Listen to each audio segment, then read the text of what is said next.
حسین میں آنسو بہانے آئی ہوں، میں اپنے بھائی کا جنم منانے آئی ہوں، ہمیں حسین میں آنسو بہانے آئی ہوں۔ آج یہ کیسے انقلاب ہوا کہ یزید جیسے ملعون نے اہل بیت علیہ السلام کو آزاد کر دیا؟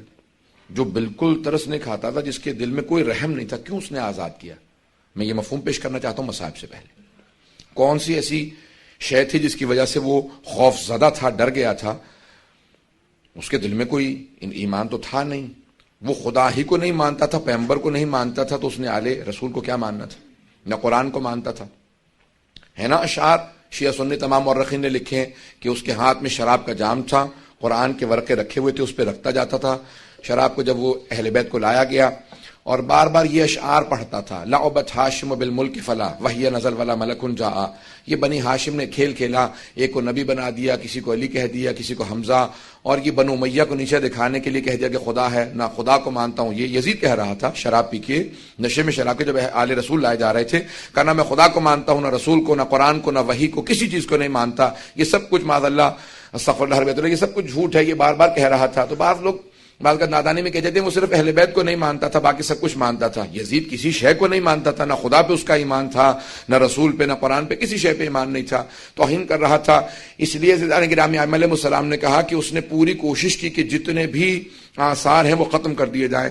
اب وہ میں خطبے میں پیش کر چکا ہوں، جناب زینب کبریٰ کے متعلق جو میں نے خطبہ پیش کیا تھا اس میں تفصیل سے نے پیش کیا کہ بی بی نے پورے دربار کا ماحول منقلب کر دیا تھا، اس لیے اس نے خطبے کی امام سجاد کو اجازت دی تھی، وہ اللہ اجازت نہیں دینا چاہتا تھا۔ امام خطبہ دیتے تھے، زنجیروں میں ہاتھ ڈال کے وہ بٹھا دیتے تھے، توق جو خاردار تھا گلے میں اس کو ہلاتے تھے، امام دوبارہ بٹھا دیے جاتے تھے کہ نہیں آپ خطبہ نہیں دے سکتے، کیونکہ یزید جانتا تھا اگر امام نے ایک خطبہ دیا تو پورا انقلاب برپا ہو جائے گا۔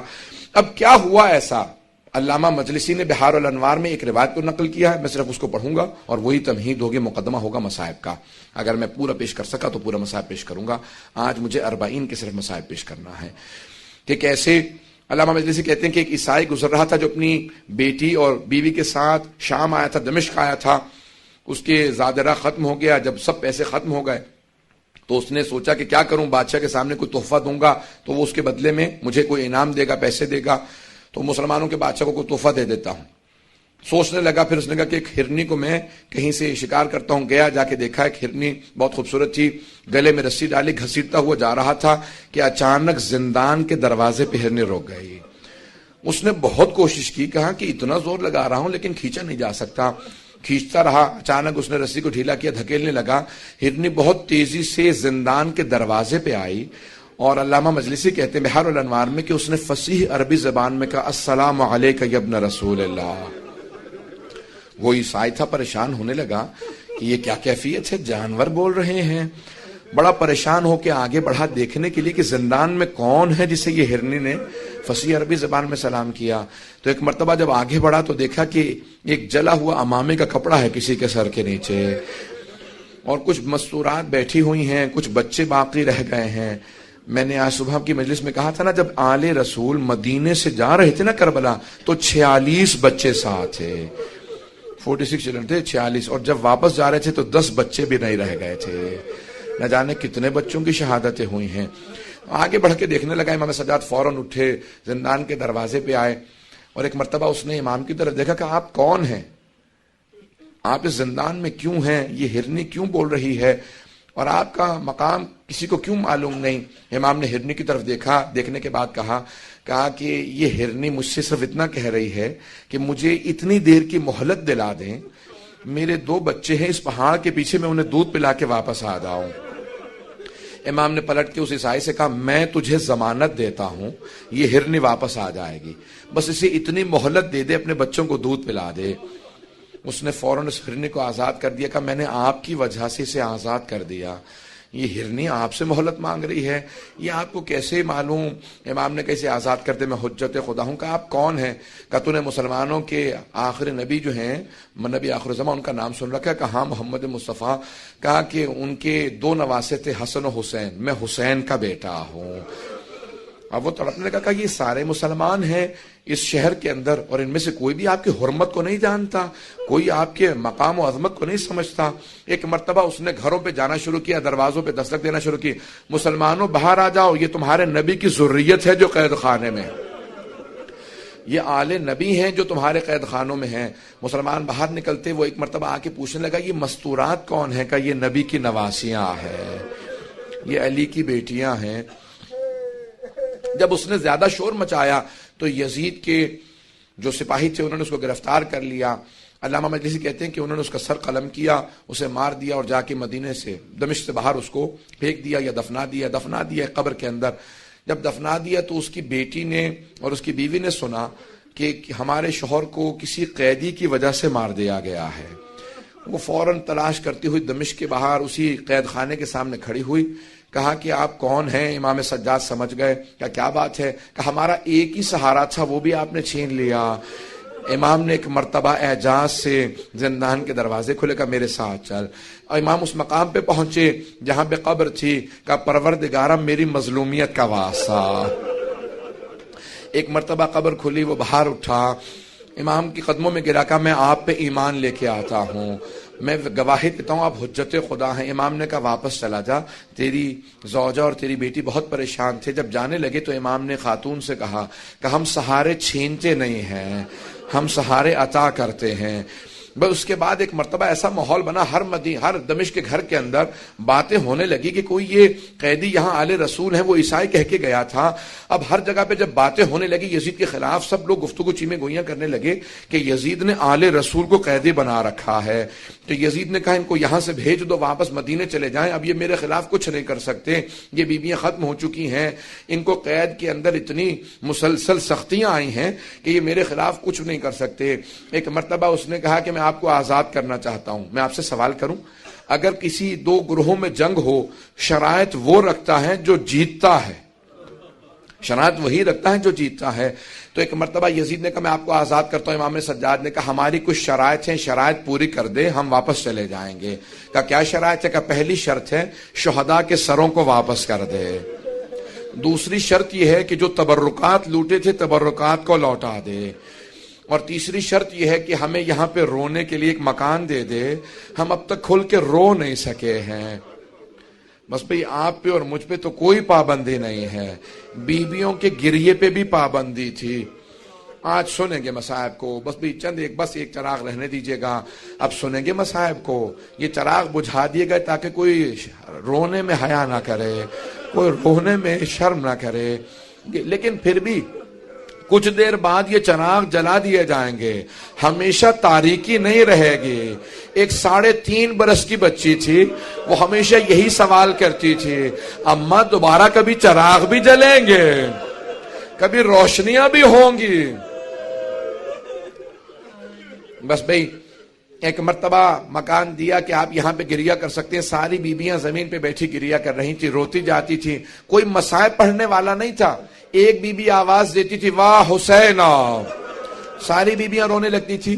جب خاموش ہوتی دوسری بی بی کہتی واہ عباسا، پھر جب خاموش ہوتی کوئی بی بی کہتی واہ علی اکبرا، پھر کوئی کہتی واہ علی اصغرا، واہ قاسمہ۔ بس شہداء کے نام آتے تھے، مصائب ذہن میں آ جاتے تھے۔ کسی کا لاشا پامال ہوا ذہن میں آتا تھا، کسی کے چھوٹے سے لاشے کے گلے میں تیر لگنے کے مصائب ذہن میں آتے تھے۔ میں اب تفصیل میں نہیں جاؤں گا، تیزی سے آگے بڑھ رہا ہوں عزیزان گرامی۔ بس بھی ایک مرتبہ شہداء کے سروں سے متعلق کہا تھا نا امام سجاد نے، پہلے تبرکات واپس آ رہے تھے، پہلے تبرکات۔ ایک چادر تطہیر آئی، جناب زینب آگے بڑھی کہا لاؤ میری ماں کی چادر مجھے واپس کر دو۔ اتنے میں 2 چھوٹی چھوٹی بالیاں آئیں، ساری بیویوں نے جناب رباب کو دیکھا، سمجھ گئیں کہ بالیاں جس بی بی کی تھی اب وہ نہیں رہی، یہ بالیاں لائی گئیں۔ جناب رباب نے تڑپ کے بالیوں کو لیا، کہا جس کی بالیاں تھی اب وہ نہیں رہی۔ اتنے میں ایک آدمی ایک انگوٹھی لے کے آیا، امام سجاد سے جناب زینب نے پوچھا بیٹا سجاد یہ کس کی انگوٹھی ہے؟ کہا پھوپھی اماں میرے بابا کی انگوٹھی ہے۔ جب بجدل انگوٹھی اتار رہا تھا نا، انگوٹھی اتر نہیں رہی تھی، اس نے خنجر نکالا، انگلی کو کاٹو۔ اور انگوٹھی اتار کے لوٹ کے لے گیا. اجرکم اللہ، اجرکم اللہ. کوئی بخل نہ کرے، بلند آواز سے روئیے گا. امام سجاد کہتے ہیں میرے بابا پہ ایسے گریا کرو جیسے ایک بوڑھی ماں جوان بیٹے پہ روتی ہے.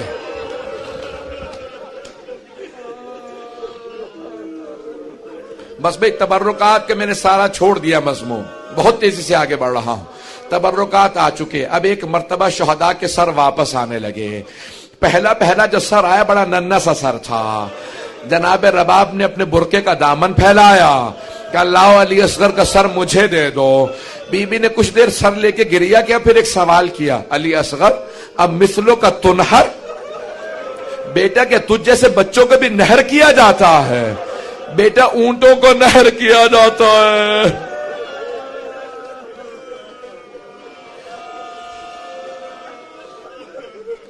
اتنے میں ایک سر آیا جو بہت خوبصورت سر تھا. جناب لیلا نے کہا لاؤ علی اکبر کا سر مجھے دے دو. بی بی نے کہا علی اکبر تیرے بغیر جینا ماں کا بڑا مشکل ہے. اتنے میں ایک سر آیا. جناب ام فروا آگے بڑھی، سر کو لینے کے بعد کہا قاسم جب آپ خیمے سے گئے تھے آپ کے چہرے پہ گھوڑوں کی ٹاپوں کے نشان نہیں تھے. بس بھائی سر آتے رہے. اتنے میں ایک سر آیا، اسے نیزے سے نہیں اتارا گیا تھا، اسے ایک تھیلے سے نکالا گیا تھا.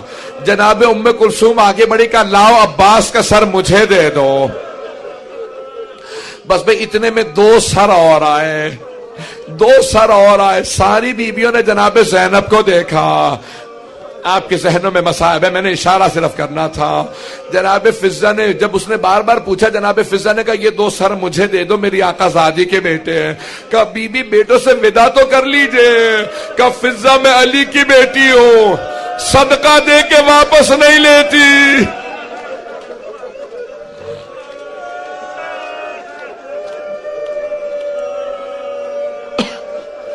بس بھئی ایک مرتبہ ایک ایسا سر آیا، ساری بیبیاں تعظیم میں کھڑی ہو گئیں. جناب زینب آگے بڑھی کہ لاؤ میرے ماں جائے حسین کا سر، مجھے میرے بھائی کا سر دے دو. ساری بیبیوں نے حلقہ باندھا، بلند آواز سے گریا کرنے لگی، ماتم کرتی جاتی تھی بیبیاں. بس بھئی ایک مرتبہ 3 دن تک بیویاں روتی رہیں، گریا کرتی رہیں. امام سجاد نے اعلان کیا کہ پھوپھی اماں سب بیویوں سے کہتے ہیں کل صبح ہم مدینے واپس چلے جائیں گے. صبح نمودار ہوئی. میں نے 2 جگہ یہ مصائب پیش کیا، صرف یہ ایک جملہ پیش کر رہا ہوں وہاں اپنے مصائب سے. جیسے صبح نمودار ہوئی تو جناب زینب سے امام سجاد نے پوچھا پھوپھی اماں بیویاں تیار ہیں؟ جناب زینب نے کہا بیٹا سجاد سب بیویاں تیار ہیں، لیکن آپ کی ماں رباب کا کچھ پتہ نہیں ہے. نہ جانے رباب آج صبح سے کہاں چلی گئی ہیں. امام سجاد نے کہا پھوپھی اماں مجھے پتا ہے میری ماں کہاں گئی ہے. بیویوں سے کہیں تیار ہو، راستے سے ماں کو لے لیں گے.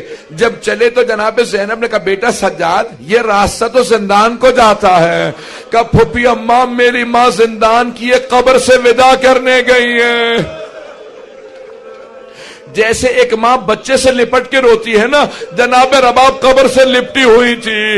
بار بار کہتی تھی سکینہ تمہیں سب سے زیادہ شوق تھا مدینے جانے کا، بیٹی اٹھو ہم مدینے جا رہے ہیں. امام سجاد آگے بڑھے، ماں کا بازو تھاما. جناب زینب نے بازو پکڑا کر رباب جو چلے جاتے ہیں ان کے ساتھ دنیا سے نہیں چلے جاتے، رباب صبر کرو. بس بھئی اٹھی بیبیاں چلیں. ایک مرتبہ جیسے دمشق سے قافلہ باہر آیا نا تو جناب زینب نے آواز دی بیٹا سجاد ذرا قافلے کو رکوا دیجئے. قافلہ رک گیا.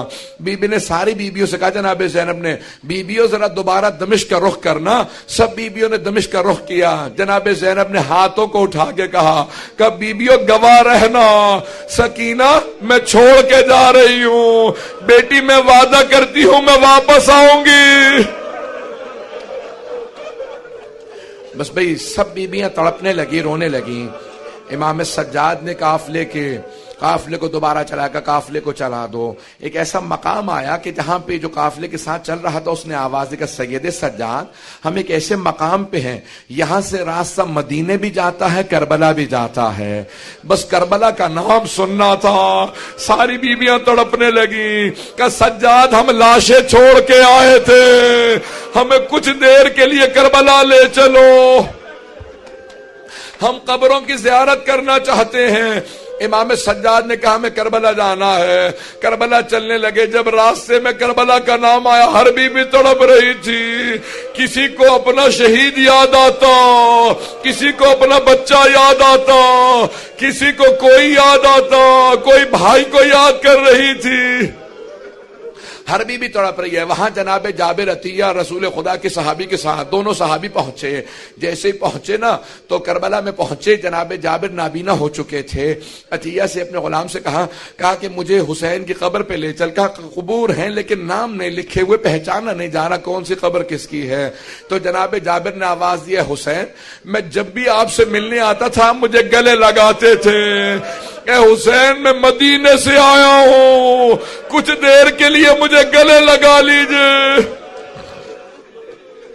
جناب جابر ابھی تڑپ ہی رہے تھے کہ اتنے میں جناب جابر کو محسوس ہوا کہ قافلے کے آنے کی آہٹ محسوس ہو رہی ہے. بس بھئی 5 سے 7 منٹ کی زحمت دوں گا, زیادہ مصائب نہیں پڑھوں گا. آج تابوت ہے نا سید الشہداء کا, کوئی رونے میں بخل نہ کرے. آج جب تابوت پہ آپ پرسہ دیں گے نا تو 3 بیبیوں کو پرسہ دے دیے گا. جناب سیدہ کو کہے گا بی بی آپ کے بیٹے کی شہادت کا بڑا افسوس ہے, بی بی لاشے کے پامال ہونے کا بڑا افسوس ہے. دوسری بی بی جناب زینب کبریٰ کہے گا بی بی آپ نے اپنے بھائی کو لاشے کو پامال ہوتے دیکھا تھا, شمر کو خنجر چلاتے دیکھا تھا. اور تیسری کون سی بی بی ہے جسے پرسہ دینا ہے؟ تیسری بی بی جو 3.5 برس کی بی بی, حسین کے سینے پہ سونے والی بی بی. اجرکم اللہ, اجرکم اللہ. بھئی تھک تو نہیں گئے آپ لوگ؟ مسلسل رونا بڑا مشکل کام ہے آپ مسلسل رو رہے ہیں نا, مسلسل رونا جناب زینب کا کام ہے, یہ مسلسل رونا سید سجاد کا کام.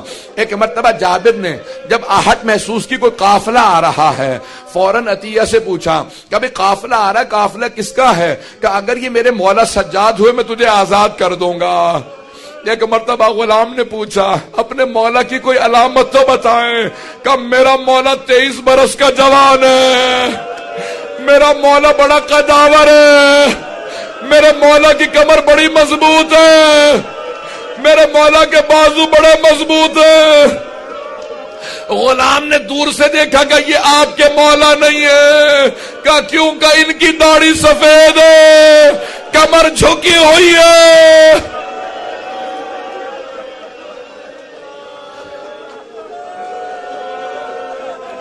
اجرکم اللہ. بس بھئی وہاں سے امام سجاد پھپھیوں کے ساتھ چلتے ہوئے آ رہے ہیں. میں ایک سوال کروں آپ سے, ذرا رک جائیے. آپ نے دیکھا خدا نہ خواستہ اگر کسی گھر میں کسی بزرگ کا انتقال ہو جائے تو سب جاتے ہیں بیٹوں کو پرسہ دیتے ہیں. امام سجاد کو کسی نے امام حسین کا پرسہ نہیں دیا تھا. امام کربلا کے بعد سے تڑپ رہے تھے مجھے کوئی گلے لگائے, مجھے کوئی میرے بابا کا پرسہ دے. کوئی کہے سجاد آپ یتیم ہو گئے, آپ کی پھپھیوں کا پردہ چھن گیا. کسی نے گلے نہیں لگایا تھا. جیسے ہی امام سجاد کی جناب جابر پہ نگاہ پڑی خود ہی آگے بڑھے, جناب جابر کو گلے سے لگایا. جیسے کوئی کئی دنوں سے کسی اپنے کو تلاش کر رہا ہو, گلے لگا کے کہا جابر ہاں ہونا قتلا رجالنا. جابر اس سرزمین پہ ہمارے مردوں کو ذبح کیا گیا. جابر میرے بابا کے لاشے پہ گھوڑے دوڑائے. جابر میری پھپھیوں کے پردے چھنے, میری چھوٹی بہن کو تماچے لگے. جابر میرے گلے میں توق تھا, ہاتھوں میں زنجیریں, پاؤں میں بیڑیوں, نبی کی نواسیاں شرابی کے دربار میں گئی.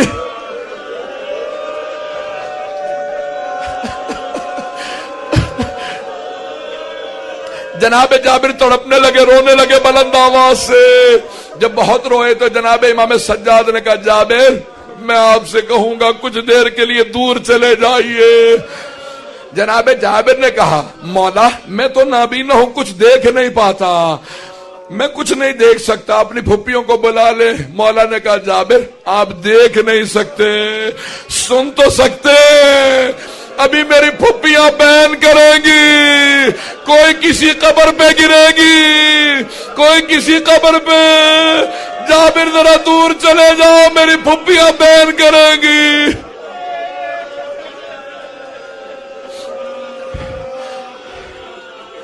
بس بھی آواز آئی جناب زینب کی, بھیا میں جب بھی آتی تھی آپ کھڑے ہو جاتے تھے, بھیا میں شام سے لٹ کے آئی ہوں, بھیا کوئی بھی اچھی حالت میں نہیں, سب بیمار ہیں, بھیا میرے پاؤں زخمی ہیں, بھیا مجھے گلے لگا لو. اجرکم اللہ. بس بھائی امام سجاد نے پھپھی کا بازو تھاما. جب جناب زینب نے پوچھا بیٹا سجاد مجھے کچھ دیر کے لیے میرے بھائی کی قبر تو دکھا دو, امام سجاد آگے لے گئے. جناب زینب قبر پہ بیٹھ کے رونے لگیں. ساری بیویاں امام حسین کی قبر پہ گر گئیں, روزے سے لپٹ کے سب رو رہی تھی. امام سجاد نے دیکھا اگر ایسے بیویاں روتی رہی نا تو روتے روتے کوئی بیوی مر جائے گی. امام سجاد بڑھے, پھپھی کا بازو تھاما, کا پھپھی اماں بس کیجئے, سب بیویاں کھڑی ہو جائیں. بس امام کا حکم تھا, سب رک گئیں. جیسے جناب زینب کھڑی ہوئی, بی بی نے فوراً پوچھا بیٹا سجاد یہ میرے بھائی کے ساتھ والی قبر کس کی ہے؟ مولا سجاد نے کہا یہ میرے بھیا علی اکبر کی قبر ہے. ساری بیویاں دوبارہ جناب علی اکبر کی قبر پہ گر گئیں, تڑپ کے رونے لگی. پھر امام سجاد نے اٹھایا. پھر جناب زینب نے پوچھا یہ والا گنج شہداء میں یہ قبر کس کی؟ کہا یہ قاسم کی. پھر کہا یہ اون محمد. سب کی قبریں بتاتے رہے. ایک مرتبہ جناب زینب نے تڑپ کے پوچھا بیٹا سجاد آپ نے ساری قبریں بتا دی لیکن میرے بھیا عباس کی قبر نہیں بتائے. امام سجاد نے کہا پھپھی اماں میرے چچا کا روزہ فرات کے کنارے ہے, میرے ساتھ چلے میں آپ کو چچا کی قبر پہ لے جاؤں. جیسے ہی بیویاں چلی جناب زینب نے بیویوں کا راستہ روک لیا.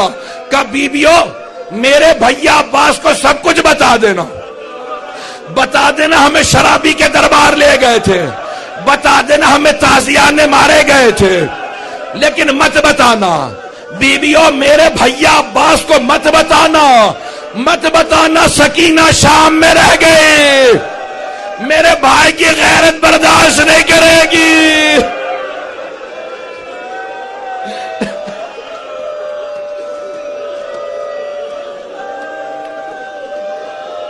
بس بھئی تابوت برآمد ہونے والا ہے. اگر 2 منٹ کی زحمت دوں, اگر سب میری طرف دیکھیں گے تابوت آ گیا, بس بھئی 2 منٹ کی زحمت دے رہا ہوں, سب میری طرف دیکھیں گے تابوت آنے والا ہے. ابھی جب تابوت آئے گا نا وہ حسین جن کا تابوت نہیں اٹھا.